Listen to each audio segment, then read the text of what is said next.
És per aquesta interpretació. Recordeu, el nostre cervell ja té integrades una sèrie d'experiències, no?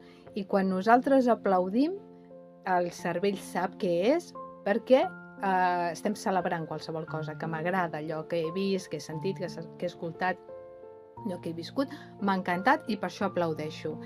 I com que és així, jo puc connectar-me directament al cervell fent l'invers, és a dir, abans que em passi qualsevol cosa positiva, diguem-ne, aplaudeixo. Llavors el meu cervell ja diu, calla, que li està passant alguna cosa agradable. Ok, abaixo defenses. És això, seria. És com un interruptor. No sé si sou visuals, aquesta imatge us pot ajudar, no? Doncs, si et vols connectar amb l'alegria, a veure si us agrada això, si et vols connectar amb l'alegria, aplaudeix. Preta aquest interruptor de l'aplaudiment.